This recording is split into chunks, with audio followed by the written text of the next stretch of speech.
चलो अभी क्या करेंगे, अपने सिलेबस पे जाओ सबसे पहले, क्योंकि पूरा का पूरा पैटर्न जो है अभी चेंज है अपना, है ना।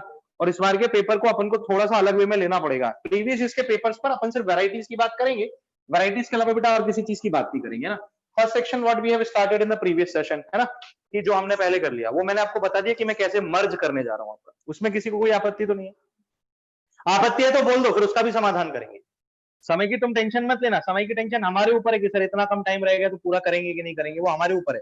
पिछले साल 1.5 महीने में अपन ने खत्म किया था, 50 दिन का समय लिया था। सिलेबस पूरा हुआ था कि नहीं हुआ था? जितने लोग हैं पिछले, पक्का ना? हाँ, वो बात अलग है कि क्लास 10 घंटे की हुई थी, वो एक अलग बात है। अपन इतना ज्यादती इस बार नहीं करेंगे, लिमिटेड टाइम पीरियड है। 11 जनवरी से उन्होंने शुरुआत करवाई है, 11 अप्रैल को टेंटेटिव डेट अपन को दी है प्रीलिम्स के लिए एमपीपीएससी की, तो 90 डेज तो उन्होंने ही दी है। और अपना ऑलरेडी पुराना रिकॉर्ड 50 दिन का है, तो 90 दिन तो मतलब बिल्कुल जैसे नदी सागर में मिल गई हो, वो वाली बात है। तो उसमें अपने को कोई टेंशन वाली बात नहीं रहेगी, हाँ या ना। अब तुम्हारा जो सिलेबस है प्रीलिम्स वाला, देखो जरा अपनी पुस्तिकाएं खोल के, पुस्तिकाओं के अलावा जिनके पास डिजिटल फॉर्मेट होगा वो ऐप में खोल के देखो। मेंस और प्री दोनों का दिया है, अपन अभी सिर्फ प्री की बात कर रहे हैं ये वाली क्लास में। तो सिर्फ प्री की बात करें तो उसमें सबसे पहला पार्ट आपको इंडियन हिस्ट्री, फिर एमपीज हिस्ट्री। भारत का संदर्भ, मध्य प्रदेश का संदर्भ, भारत का संदर्भ भूगोल, मध्य प्रदेश का संदर्भ भूगोल, भारत का संदर्भ अर्थव्यवस्था, मध्य प्रदेश का संदर्भ अर्थव्यवस्था। पिछले सिलेबस के कंपैरिजन में इस बार का सिलेबस जो है पारदर्शी ज्यादा है। The syllabus for this year is more transparent than the previous syllabus, क्योंकि इसकी ट्रांसपेरेंसी कम थी। तो अभी हमें पता है कि हमें किस क्षेत्र तक जाना है। उदाहरण के लिए विज्ञान एवं पर्यावरण की बात अगर हम करें, देखो जरा वहां, तो उस पर भी आप जाओगे तो आपको दिखाई दे रहा है कि पारदर्शिताएं तो हैं, एग्जैक्टली किन टॉपिक्स पर आपको जाना है वो तो है। पिछले सिलेबस में पारदर्शिता इतनी ज्यादा नहीं थी, मतलब it is more better than, और it is better than the previous one. ये हमारे लिए एक अच्छी बात हो गई इसमें, ये समझते हो ना। वो दिखाई दे रहा है आपको सिलेबस में। सबसे पहले तो अपने को सिलेबस चाटना है, याद नहीं करना, उसको चाटना है कि क्या क्या टॉपिक आ रहा है, ताकि अपन उसी के हिसाब से चले, है ना। अब इतिहास की बात हम यहां करेंगे नहीं, जो पहला टॉपिक है।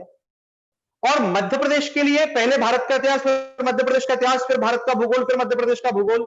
इस अल्टरनेटिव सीक्वेंस में जाने से हमारी पूरी की पूरी रिदम टूट जाती है। तो बेटर है कि हम उसको अपने हिसाब से कंप्लीट तैयार तो करें। उदाहरण के तौर पर अगर हम हिस्ट्री की बात करें तो हिस्ट्री को पहले खत्म करते हैं, मान के चलें। फिर अगर हम ज्योग्राफी की बात करते हैं तो ज्योग्राफी को उसके बाद खत्म करते हुए मान के चलें।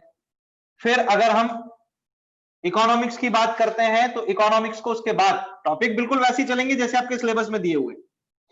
फिर उसके बाद हम साइंस एंड एनवायरनमेंट पर आए, विज्ञान एवं पर्यावरण पर, तो उसको उसके हिसाब से खत्म करते हुए मान के चलें। क्लियर है? वो व्यवस्था हम अपने हिसाब से तैयार कर लेंगे। उसके बाद कंप्यूटर वाला सेक्शन जो आपको अलग से दिया गया है उसको हम अलग से शामिल करें। और फिर मध्य प्रदेश, एमपी का सामान्य ज्ञान जी के। अब ये अपने आप में पूरा ये सब कुछ इसी में आता है, history, geography, polity, economics. Polity का सेक्शन मैंने नहीं ले पाया, पॉलिटी, राइट, ये वाले सेक्शंस।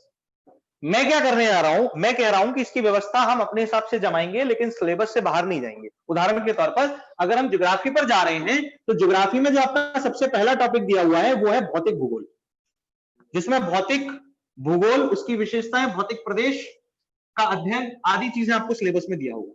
देखो जरा, that means we are talking about the physical geography, हाँ या ना। तो हम उसी के अनुसार जाएंगे, जो उसमें टॉपिक दिया है वही। मैं सिर्फ यूनिट सीक्वेंस बदल दूंगा। उदाहरण के तौर पर जैसे पहला unit sequence history of India है, तो दूसरा unit sequence history of MP है।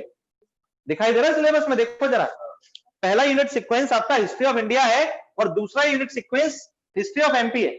अब इसी क्रम में आप यूनिट सीक्वेंस के थ्रू चलोगे तो पहले भारत का इतिहास, फिर मध्य प्रदेश का इतिहास, फिर भारत का भूगोल, फिर मध्य प्रदेश का भूगोल, ऐसे कैसे जंपिंग करते चलोगे? क्या हम क्या कोई सेमीकंडक्टर यूनिट है क्या, जो electron hole electron hole electron hole चलेंगे? नहीं चलना ना, अपन को डीसी चलना है, एसी नहीं चलेंगे। अपन को डायरेक्ट करंट फ्लो करना है। अल्टरनेटिव करंट में हमारी व्यवस्था नहीं होती। आयोग ने अपने हिसाब से अपनी व्यवस्था बना करके दी, जो आयोग को सही लगती है, लेकिन यह आवश्यक नहीं कि व्यवस्था हम आयोग की ही फॉलो करें, हम आयोग के पाठ्यक्रम को फॉलो करेंगे। We will be following only the syllabus given by the commission, not the arrangement given by the commission. Clear है? ये पढ़ाई की सुगमता के लिए होगा। तो अगर हम इस विषय को शुरू कर रहे हैं तो पहले भारत के संदर्भ में इन सारी चीजों को खत्म करें। ये भी भारत के संदर्भ में, ये भी भारत के संदर्भ में, ये भी भारत के संदर्भ में, ये भी भारत के संदर्भ में, इनका संदर्भ नहीं है। ये सेक्शन और ये सेक्शन अधिकांशतः करंट अफेयर पर आधारित रहेगा, यानी कि समसामयिकी विषयों पर आधारित। और कुछ चीजें ऐसी जो सर्वथा न्यूज में बनी रहती हैं, जैसे एनवायरनमेंट में आप पेरिस सम्मेलन की बात करो 2015 के, तो वो आप हटा ही नहीं सकते साहब, क्योंकि पेरिस सम्मेलन की समस्या यह है कि पेरिस सम्मेलन के लक्ष्यों को जिनको 2018 में कंप्लीट करना था वो अब तक पूरे नहीं हुए, है ना। तो एक ऐसा जलवायु सम्मेलन है जो हमेशा आपके लिए रहेगा। इंटरनेशनल सोलर अलायंस, अंतरराष्ट्रीय सौर गठबंधन, जो करंट अफेयर का मूल विषय अपन सबको पता है ना, सब जानते हैं इस बात को, अपन ने अभी पढ़ा भी इसको, है ना। तो अगर आप इन सब चीजों की बात करोगे तो ये सब चीजें करंट अफेयर से आ रही है, even in the scientific inventions as well. जब हम किसी भी प्रकार के वैज्ञानिक खोज की भी बात करेंगे तो उसमें भी, और साइंस में तो कोविड से भी कई सारे क्वेश्चंस उठ रहे हैं, जैसे recently discuss topic was the spike protein, जिसको हमने देखा, है ना। इस टाइप के साइंटिफिक अफेयर्स तो वो आते ही रहेंगे, है ना। ये दोनों चीजें, कंप्यूटर के लिए व्हाट्सएप पॉलिसी, तो WhatsApp is in the current affairs, social media platforms are the part of your, और वो पूछे जाते रहे हैं, ऐसा नहीं है कि नहीं रहे। बाकी की शब्दावलियां पुराने सिलेबस के जैसी हैं, web browser, internet, cyber act, cyber law, cyber crime, है ना, वो सारी की सारी चीजें वैसी यथावत है, डरने की जरूरत तो पड़ेगी नहीं। और सिलेबस मेरे हिसाब से तो प्रीलिम्स का कमी हो गया। SC ST act, human rights act, civil rights protection act, ये तीन चीजें हट गई। क्यों? क्योंकि वो पूरी तरीके से रटने पर बेस्ड थी। अपन 4-5 क्लास लेते जरूर थे, लेकिन उसमें दिक्कत क्या होती थी, बच्चा याद करेगा और वहां पर सही करेगा, उसकी क्या गारंटी है। ये कमी भी है उसमें, नुकसान भी है। नुकसान पूछो क्या है? Human rights act, SC ST act और सिविल राइट्स प्रोटेक्शन एक्ट, ये तीनों जो अधिनियम पिछले वर्ष तक सिलेबस में रहे आपके, उनसे सबसे अच्छी बात ये थी कि वो श्योर क्वेश्चंस थे, अनप्रिडिक्टेड नहीं थे। ये वाले जो पार्ट्स है ये अनप्रिडिक्टेड बहुत है। अभी क्वेश्चन कहां से आगे टपक जाएगा, उसके लिए अपने को बहुत ज्यादा एनालिसिस करना पड़ता है, लेकिन उसमें विश्लेषण पर वो संघर्ष खत्म हो जाता था। जितनी धाराएं पूरी रट लो, उनके प्रावधान रट लो, अगर रट लिए तो तुम्हारे पूरे क्वेश्चन सही हैं। 5 से 15 तक की लिमिट के बीच में उसके क्वेश्चंस आते रहे हैं। 5 to 15 की लिमिट के बीच में जो क्वेश्चंस आते थे, तो वो एक श्योरिटी आपके हिसाब से चली गई। अब मध्य प्रदेश भी अपनी प्रकृति बदलता चला जा रहा है प्रीलिम्स में, अगर आप देखो तो it is becoming more complex. कारण संभवतः ये हो सकता है कि शायद आयोग के पास जो पुराना क्वेश्चन बैंक था वो अब शायद पूरा होने लग गया है, तो नए वैरायटीज ऑफ क्वेश्चंस पर हमें जाना पड़ेगा। अब किताबें भी नई वैरायटीज की बात करने लगी हैं। पहले किताब पढ़ लो, पुरानी किताबों की पब्लिकेशन जिनके पास है उनके लिए इन किताबों का कोई महत्व नहीं रह गया, क्योंकि मध्य प्रदेश के सामान्य ज्ञान की प्रकृति बहुत बदल गई, बहुत ज्यादा बदल गई साहब, बहुत ही ज्यादा बदल गई अगर आप देखें तो। और करंट अफेयर इसके मामले में भी बहुत ज्यादा महत्वपूर्ण तो है, उसके लिए अपन को न्यूज़पेपर भी जाना पड़ेगा। और सबसे बड़ी चीज, जो न्यूज़पेपर इसके लिए उपयुक्त होता है ना, वो इसके लिए उपयुक्त नहीं होता, इसके लिए उपयुक्त नहीं होता, इसके लिए उपयुक्त नहीं होता, इसके लिए उपयुक्त नहीं होता, इसके लिए उपयुक्त नहीं होता। उदाहरण के तौर पर राष्ट्रीय अंतरराष्ट्रीय क्रम की घटनाओं के लिए हमें अन्य न्यूज़पेपरों पर जाना पड़ता है, इनके लिए तो लोकल पर ही जाना पड़ेगा। इसके लिए अगर जाना चाहते हो तो एक तो मैं तुम्हें पहले ही बता दे रहा हूं, घटना चक्र को छोड़ना मत। अगर तुम्हें वास्तविकता में तुमने एम बना रखा है, मैं प्रचार नहीं कर रहा किसी चीज का, ना ही मेरा कमीशन है, एक रोजगार और निर्माण को भी ना छोड़ना। ये दो चीजें मत छोड़ें, आज ही से इसको शुरू कर लें। अगर आपने इसका लक्ष्य कर लिया है कि आपको मध्य प्रदेश लोक सेवा आयोग की प्रारंभिक परीक्षा पास करनी है, तो दो चीजें रख लें सर प्लीज। बाकी के क्वेश्चंस जो भी रहेंगे, जितने मैक्सिमम पॉसिबल हो अपन टेस्ट सीरीज में अवेल करवाएंगे, है ना। पूरी टेस्ट सीरीज जिसके बारे में मैं आपको पहले भी बता चुका हूं, पूरा पैकेज रेडी होती है मैं आपको अवेल करवाऊंगा। उसमें आपके पूरे क्वेश्चन आएंगे, वो ऐप में ऑनलाइन मोड में अवेलेबल हो जाएगी। जो ऑफलाइन देना चाहते हैं, मैं पहले ही बोल रहा हूँ, जो ऑफलाइन देना चाहते हैं टेस्ट सीरीज, वो ऑफलाइन भी दे सकते हैं। मतलब ऑनलाइन परचेजिंग के बाद आप ऑफलाइन और ऑनलाइन दोनों में वैलिड रहोगे, जो मेन टेस्ट सीरीज होगी। ये और ये क्लियर है, ये दो चीजें महत्वपूर्ण रहेंगी। क्लियर है या नहीं? इसके लिए भी समसामयिक घटनाओं पर ही ज्यादा जोर देना, पूरे उस पर नहीं जाना। बाकी जलवायु सम्मेलन महत्वपूर्ण रूप से आपके सिलेबस में दिए जाते हैं, तो उनको हम अलग से पूरे के पूरे जलवायु सम्मेलनों को ही पढ़ते हैं, onwards from the year 1987 to the year 2021। क्लियर है या नहीं है? बोलो पक्का? ठीक है। तो एक पार्ट जिसकी मैं बात नहीं कर रहा, क्योंकि हमने कुछ और लेक्चर्स में इसकी बात एडजस्ट की हुई है, तो अपन बात कर रहे हैं सिर्फ इसकी, है ना। तो आपके लिए यूनिट 4 है आई थिंक, ये उसमें शीट में देखिए, ज्योग्राफी भारत के भूगोल की मैं बात कर रहा हूँ, ये यूनिट 4 है ना, क्योंकि यूनिट 3 मध्य प्रदेश के संदर्भ में, यूनिट 2 मध्य प्रदेश के संदर्भ में, यूनिट 1 भारत के इतिहास के संदर्भ में।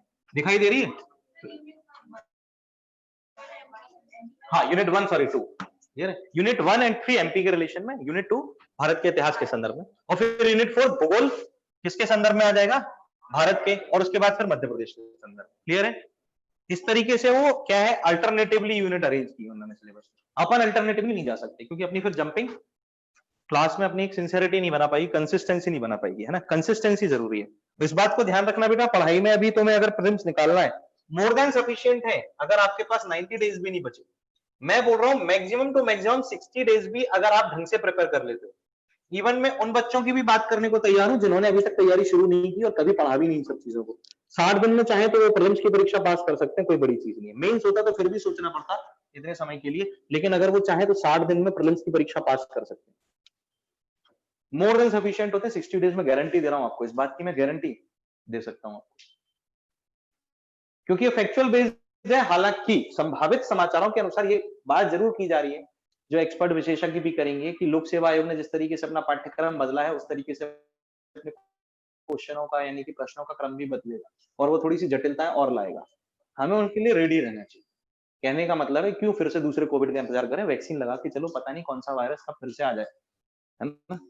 और ये पिछले वाले पेपर यानी 12 जनवरी 2020 के पेपर को आप देखो तो आपको दिखाई भी दिया कि मध्य प्रदेश लोक सेवा आयोग में पहली बार कथनों पर आधारित और मैच द फॉलोइंग यानी कि जोड़ी मिलान पर आधारित कुछ जटिल प्रश्न दिखाई दिए थे। संभवतः यूपीएससी का पैटर्न दिखाई दिया था। जैसे उत्तर प्रदेश लोक सेवा आयोग यूपी पीसीएस पर आप जाओ तो वहां पर ये पैटर्न चलता है। मध्य प्रदेश ने पहली बार उनको शामिल किया है। मध्य प्रदेश ने रिसेंट ईयर्स में 2 ही बड़े अच्छे चेंज लाए हैं। पहला तो दूसरे पेपर का कलर चेंज कर दिया लाल, अच्छा लगता है, परीक्षार्थी का मन बना रहता है रंग बिरंगी चीजों को देख के। क्लियर है या नहीं है? चलो तो अपन यूनिट 4 पर चले जाएंगे। इकाई 4 जो प्रीलिम्स के हिसाब से दी हुई है प्रारंभिक परीक्षा में, है ना, और वो है भारत का भूगोल, जिसको अपन यहां शुरू कर रहे हैं।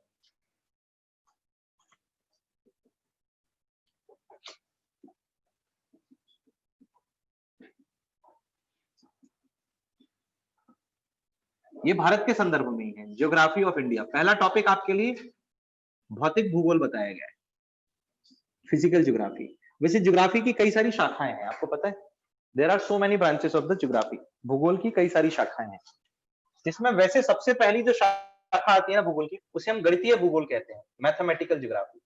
क्या कहते हैं? गणितीय भूगोल। ये होता है बेटा मैथमेटिकल ज्योग्राफी। दरअसल ये पूरा का पूरा जो होता है वो कैलकुलेशन से जुड़ा हुआ भाग होता है, इसलिए इसको मैथमेटिकल नाम दिया।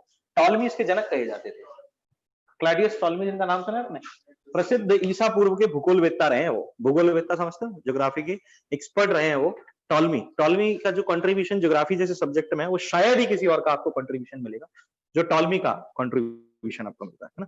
गणितीय भूगोल की मान्यता टॉलमी ने ही रखी सबसे पहले, जिसमें ब्रह्मांडीय दूरियों, मापों, स्थितियों और ब्रह्मांडीय क्रियाओं का अध्ययन किया जाता है, यानी यूनिवर्सल। पृथ्वी से सापेक्ष दूरियों का अध्ययन है, पृथ्वी से सापेक्ष ग्रहों का अध्ययन है, उनकी चाल, उनकी गतियों का अध्ययन है, समयों का अध्ययन है, उनकी मापों का अध्ययन है, that means time measurements, distance measurement. इसलिए इसको नाम क्या दे दिया गया? गणितीय भूगोल। आज की जो एस्ट्रोलॉजी देखते हो आप, यानी कि आप जिसको अपनी भाषा में ज्योतिष कहते हो, वो इसी पर आधारित है। किस पर? गणितीय भूगोल पर। भूगोल की दूसरी शाखा के रूप में जिसने जन्म लिया वो है भौतिक भूगोल, जो आपके सिलेबस से शुरू किया गया है, आया ना। ये है फिजिकल ज्योग्राफी। क्या है बेटा? ये फिजिकल ज्योग्राफी। इसके पिता माने गए थे पैलेडोनियस, आया ना। भौतिक भूगोल को जन्मदाता वही कहेगा। भूगोल की इसके अलावा अन्य कई ब्रांचेस आती हैं, उदाहरण के तौर पर मानव भूगोल। मानव भूगोल भी आपके लिए महत्वपूर्ण है। अब ये पता है कहां महत्वपूर्ण आ जाता है? मध्य प्रदेश के संदर्भ में तो सबसे ज्यादा, इसे ह्यूमन ज्योग्राफी के नाम से जाना जाता है। आज की डेट में सबसे ज्यादा महत्वपूर्ण भूगोल की शाखा जो है वो ह्यूमन ज्योग्राफी मानी जाती है। The complete demography is available in this part of the geography. जनसंख्या गणना, यद्यपि तो वो भारत के लिए स्टैटिस्टिकल सब्जेक्ट है, सांख्यिकी का विषय है, लेकिन भूगोल में डेमोग्राफी की स्टडी हम यही करते हैं। जनगणना, जनसंख्या, जनसंख्या का वितरण, जनसंख्या घनत्व, मानव संसाधन। मध्य प्रदेश लोक सेवा आयोग में प्री और मेंस दोनों क्षेत्रों में अगर जाओगे या दोनों भागों में जाओगे, मानव संसाधन बहुत महत्वपूर्ण विषय माना गया है। ये पहले भी था और अभी भी है, हाँ या ना, बस इसके क्रम बदल दिए गए, हाँ या ना। तो मानव भूगोल अपने आप में बहुत महत्वपूर्ण विषय बन जाता है। और आपके लिए एक और आपकी परीक्षा के अनुसार महत्वपूर्ण चीज जो हो सकती है वो है आर्थिक एवं सामाजिक भूगोल। इसमें हम उन सभी चीजों का अध्ययन करते हैं जो हमें समाज के विभाजन या समाज के संगठन के बारे में बताते हैं, और आर्थिक संगठन, चाहे वो कृषि हो, चाहे वो परिवहन हो, चाहे वो किसी अन्य प्रकार का और कोई ऐसा भौगोलिक गुण जो कि किसी देश की अर्थव्यवस्था और समाज में योगदान देता है। आर्थिक और सामाजिक भूगोल यानी इकोनॉमिकल एंड सोशल ज्योग्राफी। ये बात समझ में आती है सब लोगों को, इकोनॉमिकल एंड सोशल ज्योग्राफी? हाँ बोल देते कम से कम, पक्का पक्का। अपने को इतना टॉप कॉपी कर लेना है क्योंकि हमें बात शुरू करनी है यहां से, बस हम सिर्फ एक इंट्रोडक्शन के तौर पर इनको देखेंगे।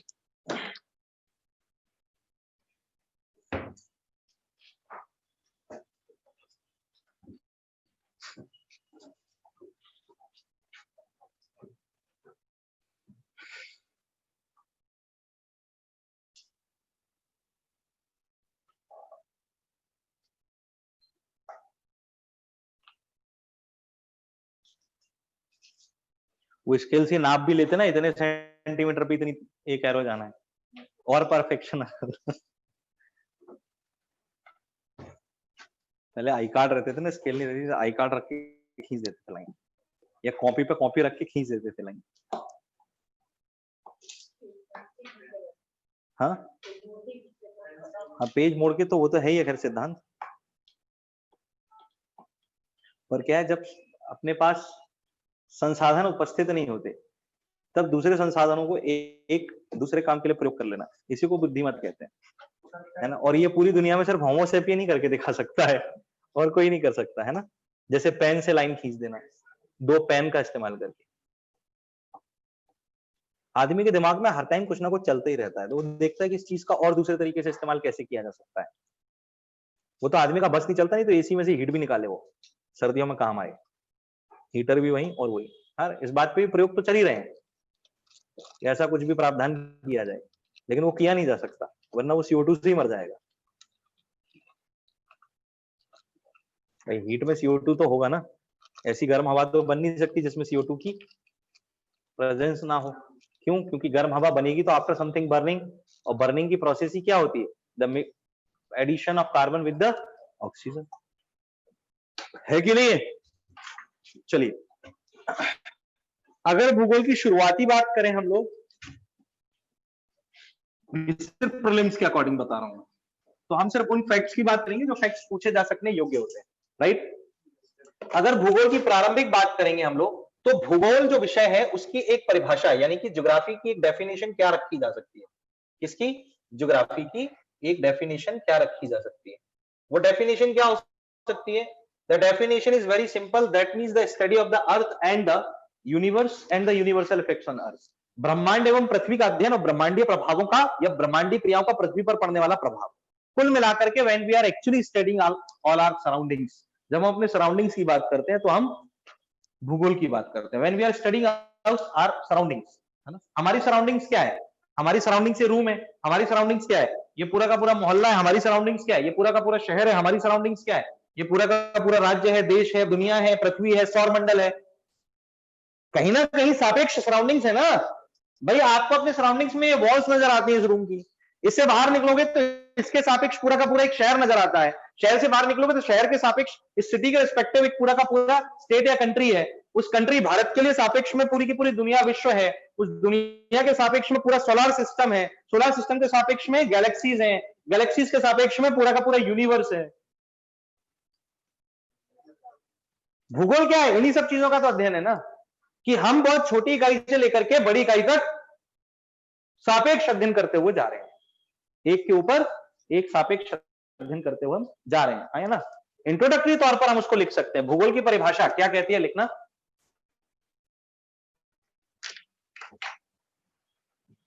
भूगोल की परिभाषा, the definition of geography, it says what? The study of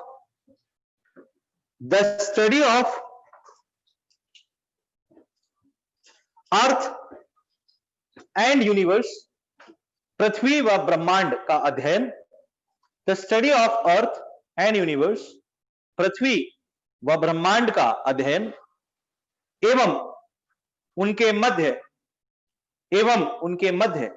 अंतःक्रियाओं, उनके मध्य अंतःक्रियाओं और उनके प्रभावों का अध्ययन, अंतःक्रियाओं और उनके मध्य प्रभावों का अध्ययन। Geography is nothing but the study of earth and universe and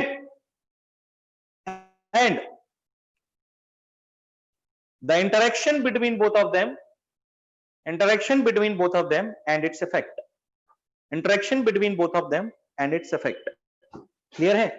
मतलब पृथ्वी को हमने इसलिए लिया क्योंकि हमारे लिए मायने इसी के हैं, और किसी प्लेनेट के मायने अभी तो नहीं है। जिस दिन हम किसी और प्लेनेट पर जाकर बसेंगे, हमारी सभ्यता वहां पहुंचेगी अनुकूल परिस्थितियों के साथ, उस दिन हम उस प्लेनेट की बात करेंगे ना। अभी क्यों करें भाई? अभी थोड़ी हमें पता है कि कहां कौन सा जीवन है भाई। आज तक तो किसी ने हमारी तरंगों का जवाब दिया नहीं।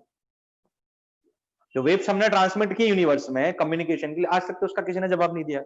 इसका मतलब दो ही संभावना है, या तो वो हमसे इतनी दूर है कि वहां तक हमारी ब्रह्मांडीय तरंगें भी नहीं पहुंच सकती, इतनी दूरी पर होंगे, या कि फिर वो अभी अगर होंगे भी तो वो इतने विकसित ही नहीं हुए कि वो हमारी तरंगों का जवाब दे पाए। शायद कीड़े मकोड़ों का जीवन जी रहे हैं वो लोग, मतलब अभी योनि वहां कीड़े मकोड़ों से, या शायद जीवन अभी शुरू हुआ हो, वहां अभी भी आदमी आदि मानव बना घूम रहा हो, उसे समझ में नहीं आ रहा क्या हो रहा, या कि फिर वो जीवन अस्तित्व ही नहीं रखता हो।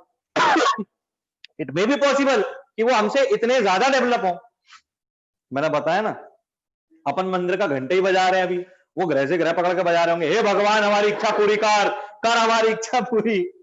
भगवान ही कहता हूं क्या बना दिया ये मैंने, ये तो ब्रह्मांड हिला के रख रहा है ना। कभी कान लगा के सुनना, अंतरिक्ष में से ऐसी भी आवाजें आती है क्या? इसका मतलब ग्रह तो ग्रह बज रहे हैं, कोई तो है ऐसा बलशाली। इट मे बी पॉसिबल है ना। इस सवाल का जवाब आपको सिर्फ और सिर्फ राजकुमारी हीरानी दे सकता है, और कोई नहीं। लेकिन उसके पास ज्यादा पूछने जाना मत, उतनी ही जिज्ञासा पालो जितनी तुम्हारी औकात है, वो ये बोल देगा। और तुम ज्यादा अगर करोगे उसके साथ बहस, तो क्या कह देगा? इतना सा गोला है तुम्हारा, जो भी है। तो पृथ्वी और ब्रह्मांड के मध्य जो अंतःक्रिया हो रही है, किसके मध्य? ब्रह्मांड की अंतःक्रियाएं जो है वो क्या है? भूगोल है।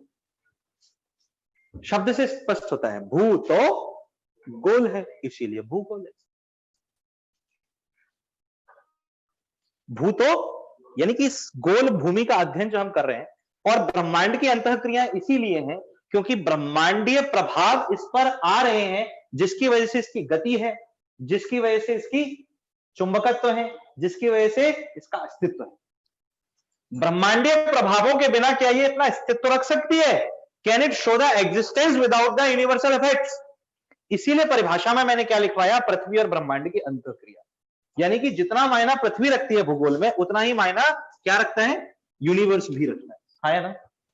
अब यूनिवर्सल क्वेश्चन जो यहां से होता है, सबसे पहला variety of question can be asked in an examination is what? Who is the father of geography? सबसे बड़ी चीज, फादर ऑफ ज्योग्राफी किसे माना जाता है?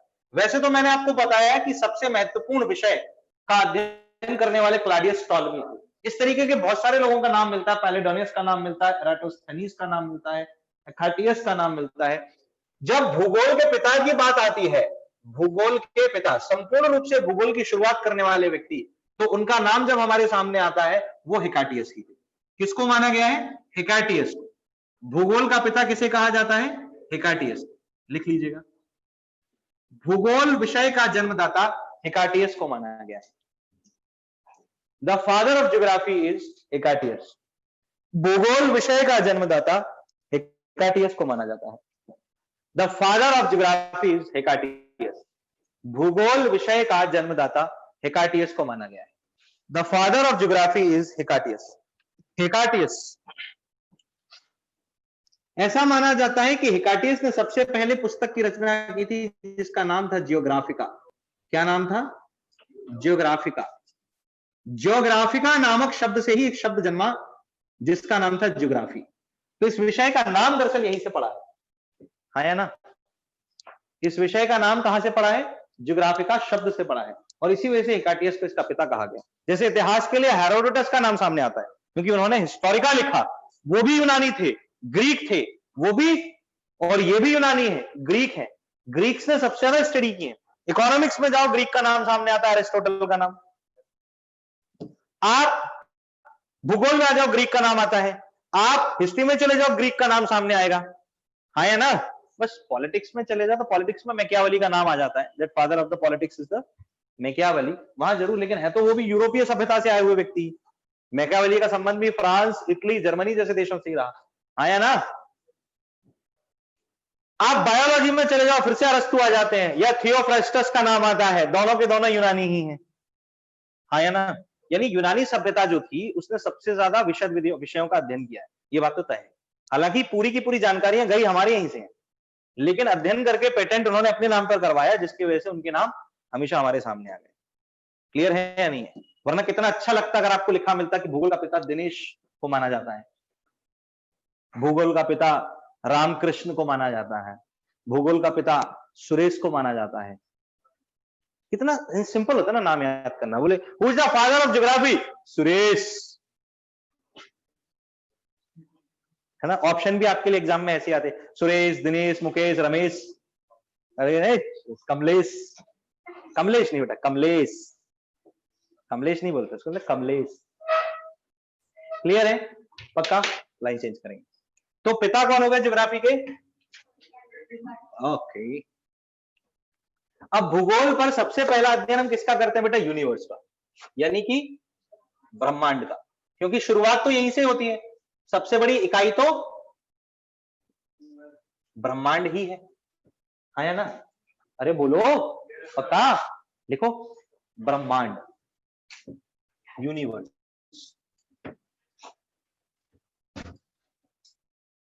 इसमें लिखेंगे ब्रह्मांड की उत्पत्ति के संबंध में सर्वाधिक, ब्रह्मांड की उत्पत्ति के संबंध में सर्वाधिक स्वीकृत सिद्धांत, सर्वाधिक स्वीकृत सिद्धांत महाविस्फोट का सिद्धांत माना गया है। महाविस्फोट का सिद्धांत माना गया है। The most accepted theory about the origin of universe, the most accepted theory about the origin of universe is considered Big Bang theory.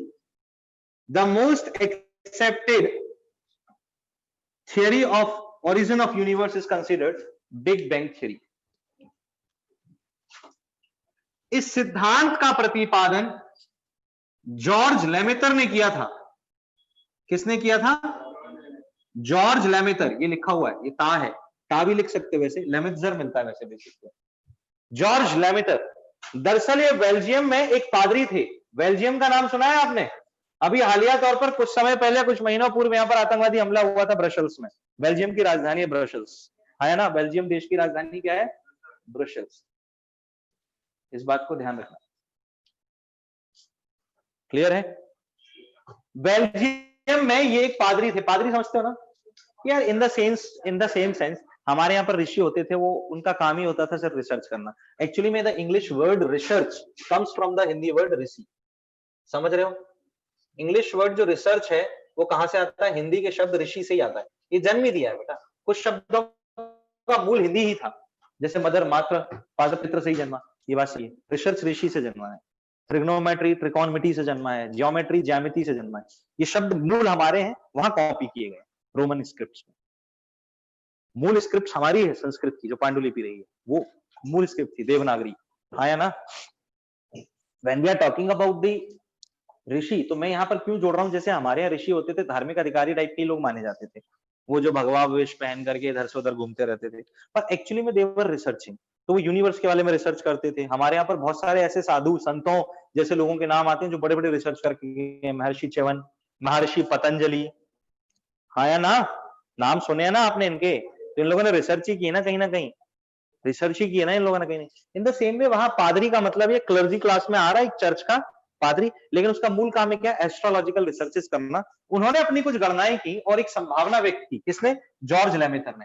और जॉर्ज लेमेटर ने संभावना जो है वो इस थ्योरी के अकॉर्डिंग ही की। The theory was called the big bang theory, जिसके अनुसार जॉर्ज लेमेटर ने क्या कहा है, जॉर्ज लेमेटर ने ये कहा है कि ब्रह्मांड प्रारंभ में एक विलक्षणता का छोटा सा बिंदु था जो एक परमाणु के आकार का था, कण के आकार का। इस बात की जानकारी हमें वैशेषिक सिद्धांत से भी मिलती है, वैशेषिक सिद्धांत जो कणाद ने दिया था, याद है। हिंदू दर्शनों के षड दर्शन में एक महत्वपूर्ण दर्शन आता है, जिस दर्शन का नाम क्या है, वैशेषिक दर्शन। और इस वैशेषिक दर्शन का जो वैशेषिक दर्शन है, वैशेषिक फिलोसफी हिंदुइज्म की है, जिसके जन्मदाता हुए थे ऋषि कणाद। कणाद शब्द से ही किस शब्द का जन्म हुआ, कण, कण जिसे हमने एक परमाणु के रूप में भी संज्ञा प्रस्तुत की है। बस कणाद ने अपने आध्यात्मिक दर्शन के अनुसार कण को एक ब्रह्म बताया था। अध्यात्म में ब्रह्म शब्द जो है उसे एक आत्मा बताया जाता है। दरअसल ये ब्रह्म आत्मा ना होकर के परमात्मा का रूप है, इसलिए उन्होंने कहा कि संपूर्ण ब्रह्मांड जो है वो परम आत्मा यानी परमात्मा से जन्मा है, बस।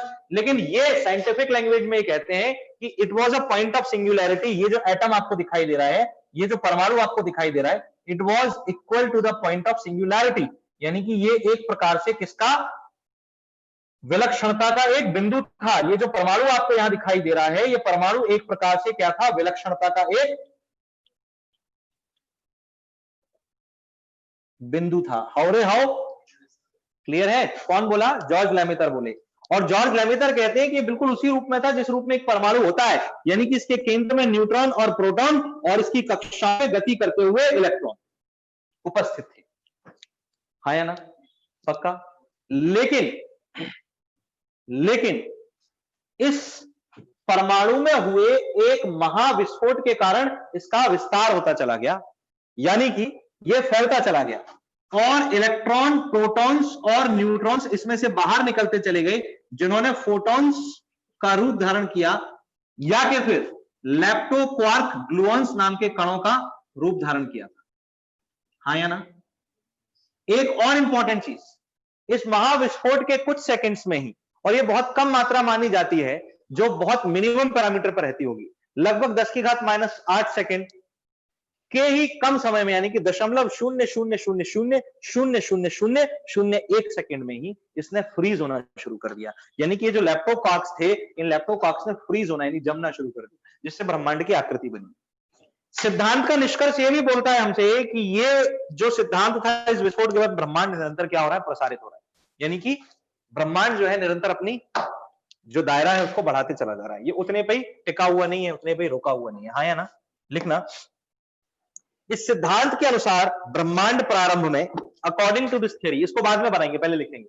इस सिद्धांत के अनुसार ब्रह्मांड प्रारंभ में, according to this theory, universe was initially, इस सिद्धांत के अनुसार ब्रह्मांड प्रारंभ में, according to this theory, universe was initially, according to this theory, universe was initially, ब्रह्मांड प्रारंभ में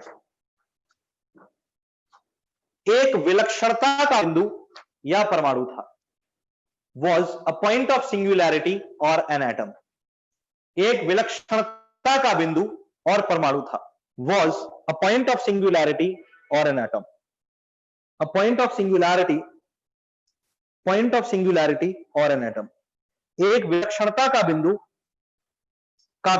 या परमाणु था, जिसमें हुए एक विस्फोट के पश्चात, and after a great explosion, जिसमें हुए एक विस्फोट के पश्चात, and after a great explosion in it, जिसमें हुए एक विस्फोट के पश्चात, and after a great explosion in it, एक विस्फोट के पश्चात ब्रह्मांड का निरंतर प्रसार होता गया। Universe started continuously expanding, universe started continuously expanding, ब्रह्मांड का निरंतर प्रसार होता गया। यूनिवर्स स्टार्टेड कंटिन्यूअसली एक्सपैंडिंग, ब्रह्मांड का निरंतर प्रसार होता गया। ये फटता चला गया एक तरीके से, ब्रह्मांड का निरंतर प्रसार होता गया। Line change. इस सिद्धांत के एक निष्कर्ष के अनुसार, according to a conclusion of this theory, इस सिद्धांत के एक निष्कर्ष के अनुसार, according to a conclusion of this theory, इस सिद्धांत के एक निष्कर्ष के अनुसार, according to a conclusion of this theory, universe is continuously expanding, ब्रह्मांड निरंतर प्रसारित हो रहा है। यूनिवर्स इज कॉन्टिन्यूअसली एक्सपैंडिंग, ब्रह्मांड निरंतर प्रसारित हो रहा है। यूनिवर्स इज कॉन्टिन्यूअसली एक्सपैंडिंग, ब्रह्मांड निरंतर प्रसारित हो रहा है, universe is continuously expanding, but इसका घनत्व स्थिर है, इट्स डेंसिटी इज फिक्स्ड। घनत्व नहीं बदल रहा, जबकि घनत्व कम होना चाहिए, क्योंकि ब्रह्मांड में जितने तत्व हैं उसके अकॉर्डिंग ब्रह्मांड बढ़ता चला जा रहा है, तो उसका घनत्व कम होना चाहिए था। मेरा कहने का मतलब यह है कि अगर मैं इस सर्कुलर बैग में किसी भी प्रकार के प्रोडक्ट्स को डाल देता हूं, for example these plus science, तो अभी जो इसकी डेंसिटी है, अगर मैं इस सर्कुलर बैग की डायमीटर को इंक्रीज करूंगा, क्योंकि इसका क्या हो रहा है, प्रसार हो रहा है, तो इसका डायमीटर और ज्यादा बढ़ जाएगा। बढ़ जाने के बाद इसमें जो प्लस है वो दूर दूर हो जाने चाहिए, हाँ या ना, डेंसिटी कम होनी चाहिए, घनत्व कम होना चाहिए, but the continuous density is increasing, it clearly mentions कि डेंसिटी जो है कांस्टेंट क्यों बनी रही होगी, डेंसिटी यानी कि घनत्व जो है वो स्थायी क्यों होगा, क्योंकि जैसे जैसे ब्रह्मांड प्रसारित हो रहा है उसमें नई इकाइयों का जन्म भी हो रहा है, यानी नई आकाश गंगाएं, नए क्लस्टर ऑफ स्टार्स, नए कॉन्स्टेलेशंस यानी तारामंडल, नए ग्रह यानी कि नए पिंड का निर्माण हो रहा है। तो जहां स्पेस बनता है वहीं दूसरा पिंड जन्म ले लेता है, घनत्व तो वहीं की वहीं स्थायी हो जाता है। वैसे हालांकि इस थ्योरी का कंक्लूजन यहां नहीं आया, स्थायी अवस्था के सिद्धांत में आया था, स्टेडी स्टेट थ्योरी, जिसे फ्रेड हॉयल, हरमन बॉन्डी ने प्रतिपादित करवाया था। ये बाद की थ्योरी रही, लगभग 1948 के समय काल माना जाता है कि जब इस थ्योरी को प्रतिपादित किया गया होगा, यानी जॉर्ज लेमेटर के महाविस्फोट के सिद्धांत के कई साल बाद। और उसके बाद हब्बल ने भी एक नियम दिया जिसके अनुसार उन्होंने ये प्रतिपादित किया, यानी कि उन्होंने ये पूरी तरीके से प्रूव किया, हब्बल नाम के एक वैज्ञानिक ने, कि हाँ ये बात सही है कि यूनिवर्स की जो डेंसिटी है वो कांस्टेंट बनी हुई है, और ये बात भी सही है कि यूनिवर्स कॉन्टिन्यूसली एक्सपेंडिंग है। क्यों? क्योंकि हब्बल ने अपने कुछ एक्सपेरिमेंट्स यानी कि परीक्षणों या प्रयोगों के आधार पर यह साबित किया था कि दो आकाशगंगाएं निरंतर एक दूसरे से दूर जा रही हैं, और दूर जाने का कारण है ब्रह्मांड का निरंतर प्रसारित होना। हालांकि फ्रेड हॉयल और हरमन बॉन्डी ने स्थायी अवस्था के सिद्धांत में यह भी बताया था कि वास्तविकता में संभव यह हो सकता है कि ब्रह्मांड प्रसारित हो ही नहीं रहा, यह अवरक्त विस्थापन के सिद्धांत के कारण है, रेडशिफ्ट थ्योरी के कारण है, जिसमें हमें ऐसा लगता है कि वो प्रसारित, जरूरी नहीं कि वो प्रसारित हो ही रहा हो। उदाहरण के तौर पर किसी प्रकाश के स्रोत के जितना समीप जाओगे प्रकाश उतना ही फैला नजर आता है, लेकिन वास्तविकता में वो प्रकाश फैल तो नहीं रहा। जैसे इस लाइट के जितना आप नजदीक जाओगे आपको लाइट उतनी फैली नजर आएगी, लेकिन क्या वास्तविकता में वो प्रकाश फैल रहा है? नहीं, प्रकाश तो उतना ही है लेकिन आपको नजर आ रहा है। उसी तरह से ब्रह्मांड में आप जितना भीतर तक जाते जाओगे आपको वो उतना ही ज्यादा प्रसारित नजर आता जाएगा, वास्तविकता में उसका प्रसार हो नहीं रहा, हाँ या ना। खैर, स्थायी अवस्था सिद्धांत और हब्बल का नियम हमारे लिए यहां इतना ज्यादा महत्वपूर्ण नहीं होते, लेकिन फिर भी हब्बल का नियम जो है, हब्बल्स लॉ, उसके संबंध में एक तथ्य है, एक फैक्ट है जो काम आ जाता है कभी कभी, और वो है एक नोट लगा के नीचे लिखना। यहां पर एक नोट लगाना और नोट लगा के नीचे लिखना, उसके बाद ये बनाएंगे अपन। नोट लगा के लिखना, हब्बल के नियम का प्रयोग कर, बाय यूजिंग, हब्बल के नियम का प्रयोग कर, by using the law of Hubble, Hubble के नियम का प्रयोग कर, by using the law of Hubble, we can calculate the age of universe, ब्रह्मांड की आयु की गणना की जा सकती है। We can calculate the age of universe, ब्रह्मांड की आयु की गणना की जा सकती है, ब्रह्मांड की आयु की गणना की जा सकती है। क्लियर है? तो अगर आपसे कोई पूछता है कि ब्रह्मांड की आयु की गणना करने में कौन सहायक है, आप बताओगे हब्बल का नियम, Hubble's law is helpful to calculate the age of universe. क्योंकि हब्बल के नियम में हब्बल ने यह कहा था कि आकाशगंगाएं जो एक दूसरे से दूर जा रही हैं उनका वेग उन बीच की दूरी के समानुपाती है, यानी कि आकाशगंगाओं का वेग उनके बीच की दूरी बढ़ने के साथ साथ समानुपाती रूप से बढ़ता चला जाता है। उदाहरण के तौर पर अगर उनका दूरी दोगुनी हो गई है तो उनके दूर जाने की अब जो गति है, वेग है, स्पीड है, वेलोसिटी है, वो भी ट्वाइस मूव करेगी, यानी इंक्रीज हो जाएगी। इस क्रम में अगर हम ये पता लगा लें कि आज दो सापेक्षिक आकाशगंगाएं, टू रिलेटिव गैलेक्सीज एक दूसरे से दूर जा रही हैं, तो वो किस स्पीड से जा रही हैं, हम आसानी से कैलकुलेट कर पाएंगे कि आज से इतने वर्ष पहले इनकी स्पीड क्या रही होगी, यानी कि कभी एक दूसरे से दूर गई होंगी। दो प्रारंभिक आकाशगंगाओं के एग्जैक्टली एक दूसरे से दूर जाने की स्थिति ही उनके निर्माण की स्थिति रही होगी, क्योंकि ब्रह्मांड निर्माण के तुरंत बाद एक्सपैंड होना शुरू हो गया था, और वही पॉइंट ऑफ द एज और द बर्थ ऑफ यूनिवर्स रहा होगा। That means we can easily calculate in the approximations और approximate values that what was the age of the universe, ब्रह्मांड की आयु क्या थी, ये औसत गणनाओं में हम पता लगा पाएंगे। हाँ या ना, जिसे बनाना चाहे तो आप बना लीजिए, बना लो।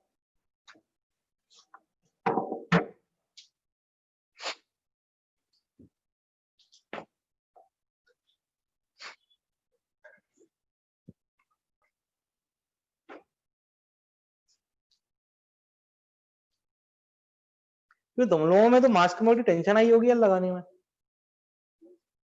क्यों कान छुप गए अंदर पगड़ी में? कौन सा? अच्छा वो बांधने वाला पीछे, अच्छा अच्छा अच्छा अच्छा, वो इसलिए इंट्रोड्यूस किया गया वहां पे। अच्छा वो पूछा पूरा पीछे पगड़ी को भी घेर लेता होगा।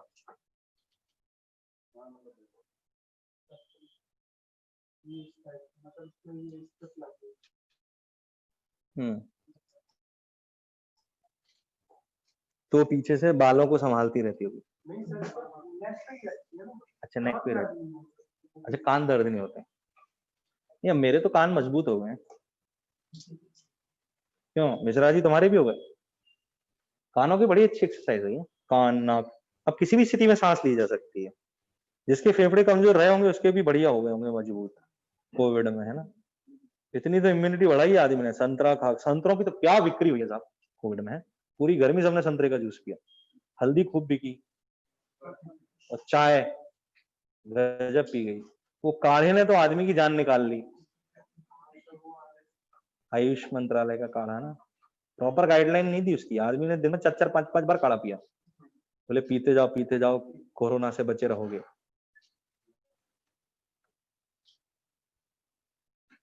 अति सर्वत्र वर्जित, सही बात है। आदमी ने भी सोचा, आदमी ने सोचा कि वो कोरोना होने नहीं देगा काढ़ा।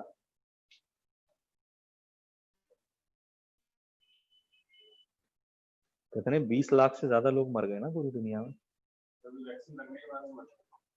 23 नॉर्वे में मर गए फाइजर की वैक्सीन से, आज ही की न्यूज है। 23, हाँ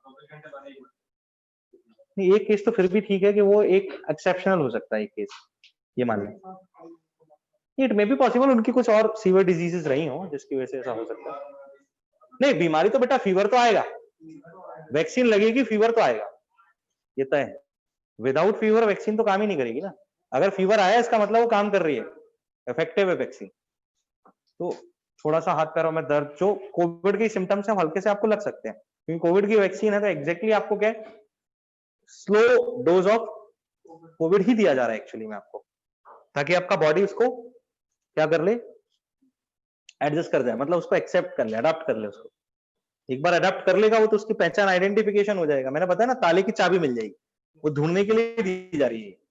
हाँ लेकिन उसको जिस अनुपात में बैलेंस किया गया उसमें, उसकी वो अनुपात ऐसा है कि आपको सीवर नहीं होने देगा, और धीरे धीरे समय लेते हुए वो आप में उस चीज को डेवलप कर देगा एंटीबॉडीज। ये रहेगा उसमें। कहीं कहीं ये भी रहेगा कि कुछ वैक्सीन के 2 या 3 डोज देने पड़ेंगे, एक डोज में कुछ नहीं होगा, 2 या 3 डोज देने पड़ेंगे बकायदा। तो मैं कल देख रहा था न्यूज में, वो बता रहे थे कि मतलब ऐसा कोई वो नहीं आया केस 24 घंटों के अंदर तो फिलहाल, कि जिसमें हमें ज्यादा चिंता का वो रहा हो कि किसी व्यक्ति की इतनी ज्यादा स्थिति खराब हुई हो कि उसे डॉक्टर की जरूरत पड़ी वैक्सीन के बाद। अच्छा कौन सी लगाई हो? एस्ट्राजेनेका की? कोविशील्ड लगाई, कोवैक्सीन लगाई होगा? कोविशील्ड लगी है शायद, अपने कोवैक्सीन आई, यहाँ शायद कोवैक्सीन आई है, वहां कोविशील्ड गई होगी।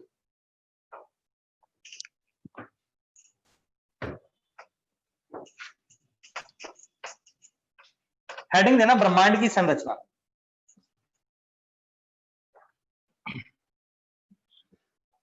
ब्रह्मांड की संरचना, that means the composition of universe.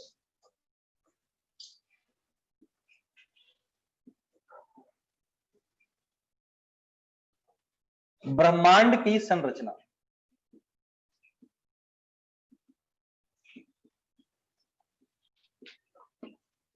Right. जब हम इस वाले भाग की बात करते हैं, पहली चीज तो हमें ये देख लेना है कि कंपोजिशन में ब्रह्मांड में मैक्सिमम क्वांटिटी जिस चीज की पाई जाती है वो है hydrogen. That means maximum part of universe is made up of hydrogen gas. ये गैसियस फॉर्म में है, बाइमरिक गैस है ना, मैंने आपको बताया था। द्विआण्विक। ब्रह्मांड का सर्वाधिक भाग हाइड्रोजन गैस से निर्मित है, लिखेंगे अप्रोक्सीमेटली 90%, संभवतः लगभग 90% तक का भाग हाइड्रोजन गैस से निर्मित माना गया। और वही हाइड्रोजन जो यूनिवर्स में सबसे ज्यादा है, उसके लिए पृथ्वी पर लोग इसलिए तरस रहे हैं ताकि उसके लिए या उसके सहारे से एक ऐसा ईंधन खोजा जा सके जो पर्यावरण को हानि कम पहुंचाए और दहन की क्षमता को बढ़ा दे, यानी कि फ्यूल कंबशन की कैपेसिटी इंक्रीज हो जाए और एनवायरमेंटल लॉस डिक्रीज हो जाए। हाँ या ना? So the complete universe is made up of with the maximum part of hydrogen gas. ये हाइड्रोजन गैस से मिलकर के बना हुआ है। इसके कंपोजिशन की जब हम बात करते हैं तो इसको दो पार्ट्स में डिवाइड किया जाता है। कितने पार्ट्स में? दो भागों में हम लोग इसको डिस्ट्रीब्यूट करते हैं। First part is called what? The BHBs। ये क्या होते हैं? बिगर हेवनली बॉडीज। क्या होते हैं मेरे भाई? ये होते हैं बिगर हेवनली बॉडीज, यानी कि हिंदी में हम इन्हें बोलेंगे, ये क्या हो जाएंगे? बड़े खगोलीय पिंड। बड़े खगोलीय पिंड। दूसरा पार्ट जो आता है उन्हें हम कहते हैं LHBs, यानी कि लाइटर हेवनली बॉडीज। क्या हो जाएंगी ये? लाइटर हेवनली बॉडीज, यानी कि छोटे खगोलीय पिंड। छोटे खगोलीय पिंड। अच्छा, जब बात करेंगे BHBs की ना, बड़े खगोलीय पिंडों की, BHBs की, तो व्हाट द BHBs? इन्हें फर्दर दो पार्ट्स में डिवाइड किया जाता है। फर्दर दो पार्ट्स में जो डिवाइड होते हैं, यानी कि इनके एग्जाम्पल के तौर पर जब आपको दिखाई देता है, सबसे बड़ा भाग गैलेक्सी के रूप में आपको दिखाई देता है। मंदाकिनी कहते हैं हिंदी में, आकाश गंगा, जो पृथ्वी के लिए दुग्ध मेखला के नाम से जानी जाती है। दूसरा भाग होता है कॉन्स्टेलेशंस। क्या होता है? कॉन्स्टेलेशंस, यानी कि तारा मंडल, तारों का समूह। हालांकि ये तारों की, असंख्य तारों की आकृति होती है, ये कुछ सीमित तारों की आकृति होती है, ये अंतर होता है। LHBs are also further divided into two parts। इन्हें भी दो पार्ट्स में फर्दर डिवाइड किया जाता है। पहला होता है ल्यूमिनस बॉडीज। कौन सा होता है? Luminous bodies. और दूसरा होता है नॉन ल्यूमिनस बॉडीज। कौन सा होता है? Non luminous bodies. यानी कि जब हम इसकी बात करेंगे, ये कौन सा होगा? ये होगा प्रदीप्त पिंड। प्रदीप्त पिंड। और ये होगा अप्रदीप्त पिंड। अप्रदीप्त पिंड। दोनों में डिफरेंस क्या होता है? देखो, when you are defining the luminous bodies, जब आप प्रदीप्त पिंड को परिभाषित कर रहे हो ना, तो आप इसकी परिभाषा देते हो, that means the bodies which are self enlightened. क्या हो? Yes, self lightened. कोई बुद्ध थोड़ी ना जो एनलाइटेंड होगा। And the bodies which are not self, the bodies which are getting the lights from luminous bodies। यानी कि वे पिंड जिनके पास स्वयं का प्रकाश हो, हम इसे क्या बोल सकते हैं? वे पिंड जिनका स्वयं का प्रकाश हो। किसका प्रकाश हो? स्वयं का प्रकाश हो। हाँ या ना? और इनके लिए हम क्या बोल सकते हैं? वे पिंड जो प्रदीप्त पिंडों से प्रकाश लेते हो, या प्रदीप्त पिंडों के प्रकाश से प्रकाशित होते हो। है ना? दोनों में डिफरेंस होता है।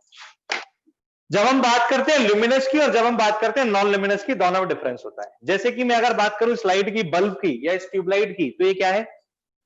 ल्यूमिनस है, क्योंकि इसके पास इसका खुद का प्रकाश है। राइट? मैं बात करता हूं इस AC की, मैं बात करता हूं इस मार्कर की, मैं बात करता हूं हम सब की, हमारे पास खुद का प्रकाश नहीं है, हम नॉन ल्यूमिनस है। देखो, एक बहुत सीधा सा भौतिकी का सिद्धांत है, प्रकाशिकी का सिद्धांत है, ऑप्टिक्स का एक कॉन्सेप्ट है। Concept is what? We can not see anything without the reflection of light. प्रकाश के परावर्तन के बिना हम कुछ भी देख, आप बताओ ये सही है? प्रकाश के परावर्तन के बिना हम कुछ भी देख नहीं सकते, यानी किसी भी वस्तु को देखने के लिए प्रकाश के परावर्तन की आवश्यकता होती है। इस आधार पर ही पिंडों को दो भागों में बांटा गया है, जो प्रकाश के परावर्तन से प्रकाशित होती हैं वो अप्रदीप्त हैं, और जो स्वयं के प्रकाश से दिखाई देती हैं वो प्रदीप्त हैं। ये भी बोल सकते हो, हाँ है ना। उदाहरण के तौर पर प्रदीप्त पिंडों के उदाहरण आप बताओ ना, एग्जाम्पल क्या क्या हो सकते हैं?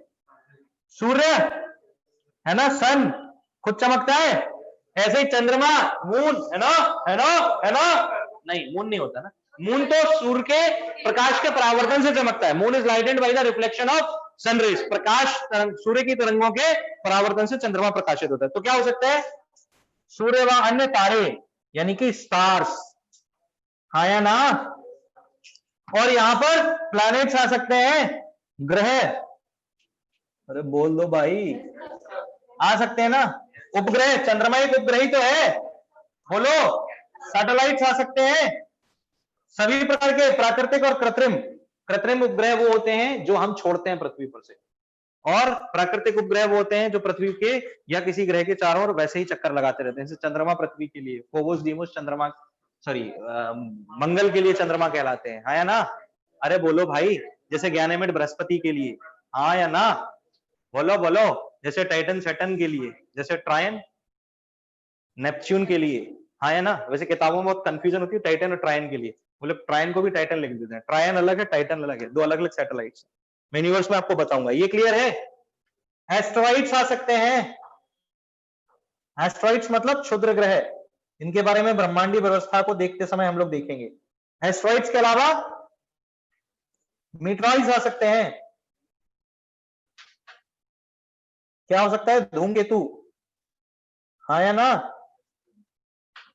या के फिर many other things like the shooting stars, पुच्छल तारे, मैनी अदर थिंग्स। पुच्छल तारों को भी प्रकाश अपना थोड़ी है, सूर्य के प्रकाश के परावर्तन से तो चमक रहे हैं, है ना।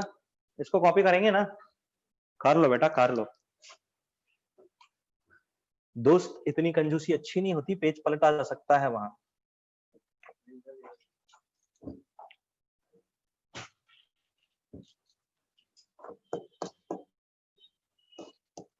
मैं समझ गया भाई तूने कैसी एनसीईआरटी पढ़ी, जैसे तू नोट्स बना रहा है ना वैसे समझ गया।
समझ में आया?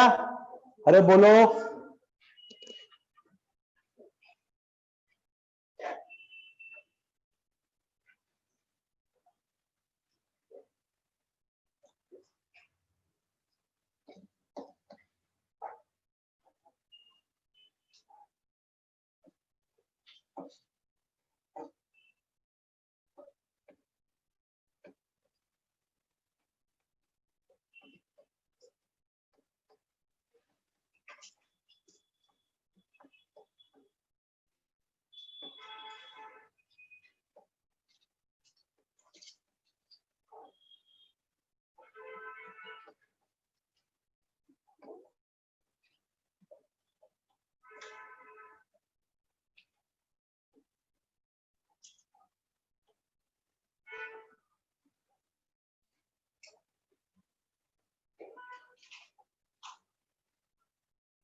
चले आगे।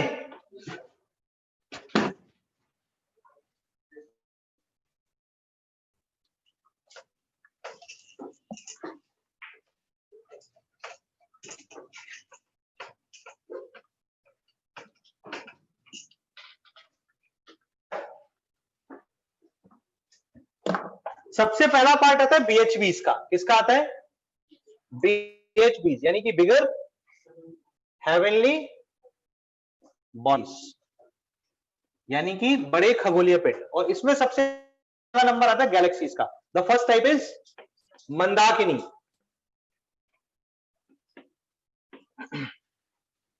इसमें लिखना मंदाकिनियों के लिए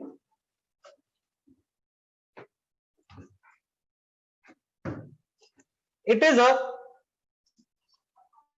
सिस्टम ऑफ स्टार्स, यह तारों की या यह असंख्य तारों की एक व्यवस्था है। It is a system of stars, it is a system of stars, यह असंख्य तारों की एक व्यवस्था है। सिस्टम ऑफ स्टार्स, असंख्य तारों की एक व्यवस्था है। एक मंदाकिनी में औसत एवरेज नंबर ऑफ स्टार्स जो होते हैं, औसत संख्या में जो तारे होते हैं वो लगभग 10 की घात, वेरी गुड, 11 तारे स्टार्स होते हैं, या इसे हम क्या बोल सकते हैं, और 100 बिलियन स्टार्स। कितने स्टार्स? 100 बिलियन तारे, 100 बिलियन। मैंने 10 की घात 11 को 100 बिलियन में कन्वर्ट कर दिया। क्यों? क्योंकि मैं जानता हूं कि 1 बिलियन बराबर होता है कितना? 1 बिलियन बराबर होता है 10 की घात 9। ये 10 की घात है, डेसिमल पावर है, आया ना? इस आधार पर मैंने 10 की घात 11 तारे जो लिखे हैं उनको इस तरह से लिख दिया, 10 की घात 9 गुणा 100 स्टार्स। क्या मैंने कुछ गलत किया? यानी कि 10 की घात 9 की जगह मैंने बिलियन लिख दिया, तो मैंने इसको लिखा 100 बिलियन तारे। तो क्या मैंने कोई पाप कर दिया क्या? अरे बोल दो, नहीं ना भैया, बोल दो, पक्का पक्का छाप लो। कितने हैं? लगभग 100 बिलियन तारे। जिन्हें बिलियन का नेचर नहीं पता वो बिलियन का नेचर लिख लें, मेहनत करनी पड़ेगी, लिखने भर से बिलियनर नहीं बनोगे। क्यों मिश्रा जी, अभी तो बहुत कथाएं बांचना बाकी है सर। सत्यनारायण कर लेते हो क्या? नहीं कर पाते? तो फिर काय के यार तुम हैं पांडित्य घराने से संबंधित आदमी हो। ऐसा थोड़ी होता है, पैतृक संपदाओं को आगे ले जाना ही एक पुत्र का धर्म होता है।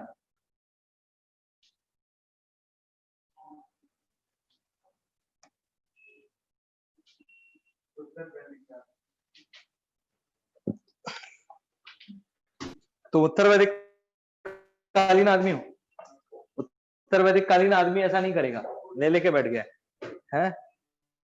मतलब पूर्व वैदिक काल में चले जाएगा तो करेगा ना मुराद।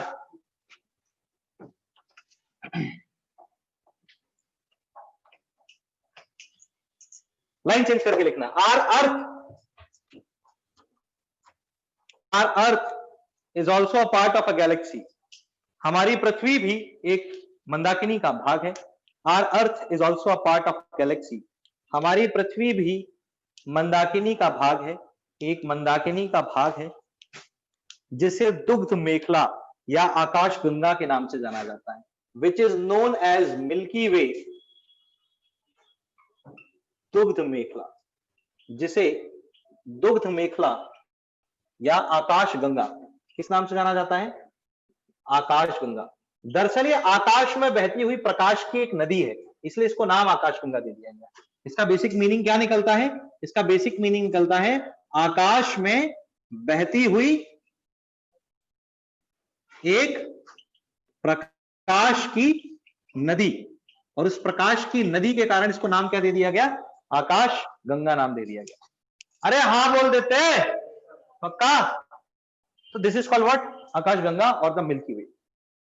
ये आपको रात्रि काल में उत्तर दिशा में फायंट ऑरेंज कलर की लाइट, यानी कि धुंधली प्रकाश की किरणों के रूप में या धुंधले प्रकाश के रूप में दिखाई देगी। जो फायंट है, ऑरेंज कलर की लाइट, नारंगी प्रकाश, वो दरअसल किसी की दूर जाती हुई बारात का प्रकाश नहीं है। जो आपको उत्तर दिशा में रात्रि में चमकता हुआ दिखाई देता है, आकाश में बिखरा हुआ प्रकाश, एक प्रकाश होता है जो बीम्ड होता है, एक होता है बिखरा हुआ, स्कैटर्ड लाइट और बीम्ड लाइट। मैं बात कर रहा हूं स्कैटर्ड लाइट की, नॉट अ बीम लाइट। आकाश गंगा का प्रकाश बिखरा हुआ दिखाई देता है, विवर्तित प्रकाश होता है, प्रकीर्णित प्रकाश होता है। हाँ या ना? बोलो पक्का? समझते आ रहा है ना? ठीक है, एक नोट लगाना, नोट लगा के लिखना। और ये प्रश्न मैं आपसे ही पूछना चाहता हूं, it is a fact. After the Milky Way, दुग्ध मेखला के अतिरिक्त, आफ्टर अ मिल्की वे, दुग्ध मेखला के अतिरिक्त पृथ्वी के सबसे नजदीकी आकाश गंगा है डैश, बताओ। The nearest galaxy to the earth is, पृथ्वी के सबसे नजदीकी आकाश गंगा है देवयानी। देवयानी कौन?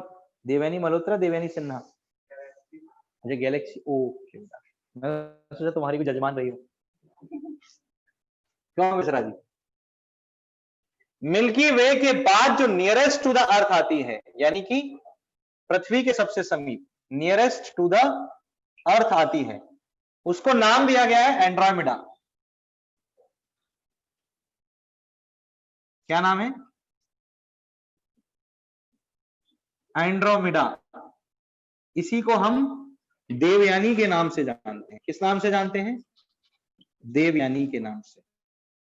बस किस नाम से जानते हैं? क्या नाम है वास्तविक? एंड्रोमेडा, दुग्ध मेखला के बाद। हाँ या ना? ओके।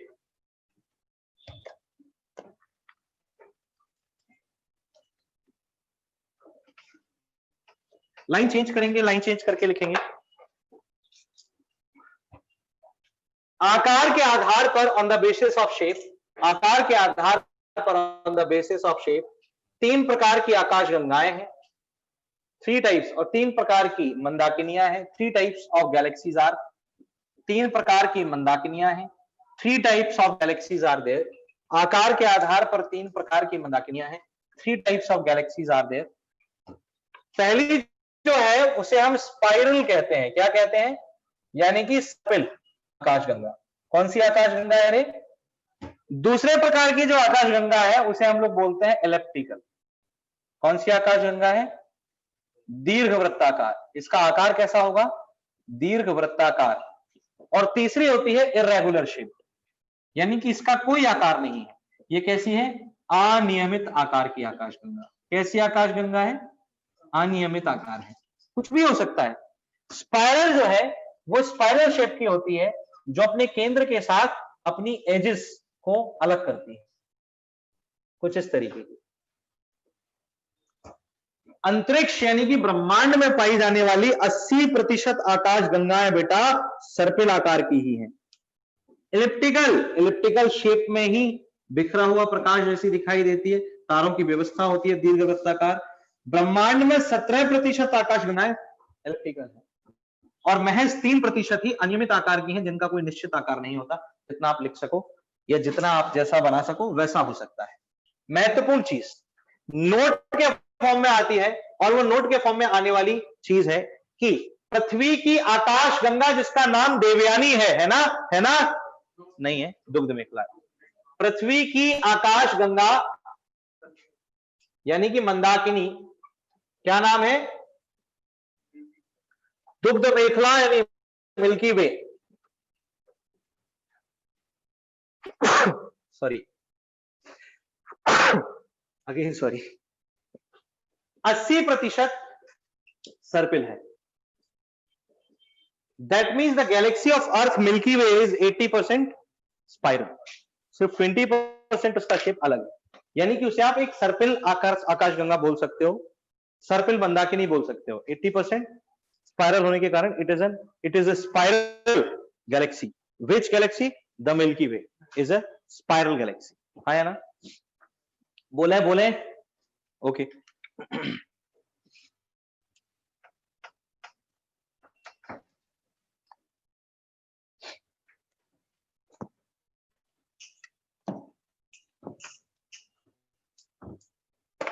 Line change.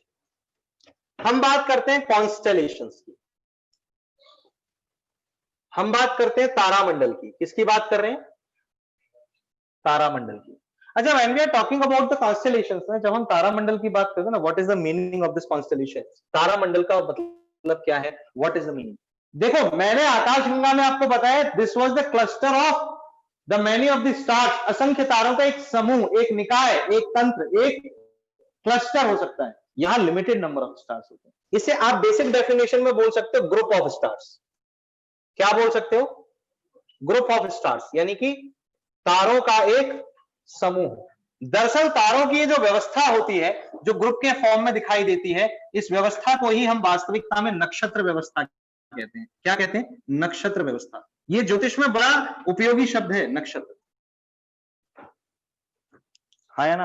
आपने 7 स्टार्स का नाम सुना होगा, 7 महत्वपूर्ण नक्षत्र। इनके कई सारे उदाहरण हो सकते हैं जो तारामंडल अपनी आकृतियों के आधार पर बनाते हैं, जैसे कि सप्तऋषि तारामंडल। और सप्तऋषि तारामंडल जो होता है उसके दो रूप हैं,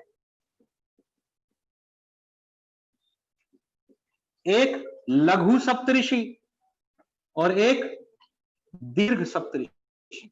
जब मैं लघु सप्तऋषि की बात करता हूं, अंग्रेजी में इसे अर्सा माइनर ग्रुप कहते हैं और दूसरे को अर्सा मेजर ग्रुप कहते हैं।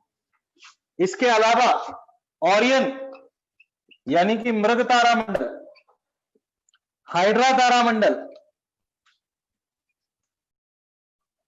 साइनस तारामंडल आदि कुछ तारामंडल कहलाते हैं। हाँ या ना? बोलो पक्का। लघु सप्तऋषि का एक महत्वपूर्ण तारा जिसे हम ध्रुव तारा, पोल स्टार के नाम से जानते हैं, किसके नाम से जानते हैं? क्या कहलाता है? ध्रुव तारा, क्योंकि ये रात्रि में उत्तरी ध्रुव पर चमकता हुआ दिखाई देता है। Where it is lightened, it is lightened on north pole at night. रात्रि में उत्तरी ध्रुव के ऊपर चमकता है, क्योंकि ये ध्रुव पर चमकता है इसलिए इसका नाम ध्रुव तारा है। हाँ या ना? वैसे तारे रात को ही क्यों चमकते? क्योंकि सर दिन में तारे सो जाते हैं ना, सूर्य के प्रकाश के प्रकीर्णन के कारण तारे दिखाई नहीं देते, जबकि होते तो तब भी हैं वो। हाँ या ना? क्योंकि सूर्य का प्रकाश फैलाव करता है, प्रकीर्णन, स्कैटरिंग करता है। स्कैटरिंग की वजह से हमें पूरा का पूरा आसमान कैसा दिखाई देता है? नीला, क्योंकि स्कैटरिंग सबसे ज्यादा किसमें मिलती है? वॉयलेट कलर ऑफ लाइट में। हाँ या ना? बैगनी रंग के प्रकाश में प्रकीर्णन ज्यादा है, उस प्रकीर्णन की वजह से आसमान नीला दिखाई पड़ जाता है। हाँ बोल देते, बोलो।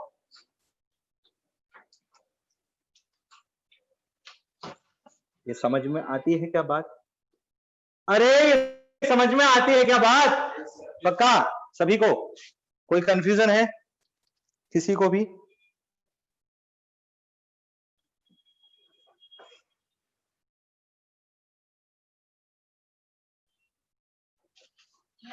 हाँ आ जाइए।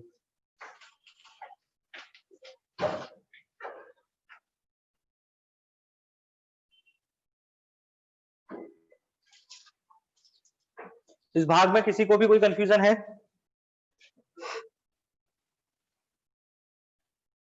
बोलो। ओके, बिगर हेवनली बॉडीज तक का हम आज का भाग छोड़ेंगे, इसको पहले देख लो, अच्छे से समझ लो। लाइटर हेवनली बॉडीज का पार्ट हम लोग कल से शुरू करेंगे, है ना? आज की सभा हम यही समाप्त करेंगे। आज के लिए आप सभी का बहुत बहुत धन्यवाद, आपकी तरफ से हमारा भी बहुत बहुत धन्यवाद। क्लासेस का क्रम अभी यही चलेगा, इसी तरीके से आप करते रहिएगा, ठीक है? जो करंट अफेयर में नहीं आ पा रहे उनसे निवेदन है कृपया आए। क्यों? क्योंकि ऐसा नहीं है कि पेपर में वो नहीं आएगा, ठीक है? चलो आज ही खत्म करें।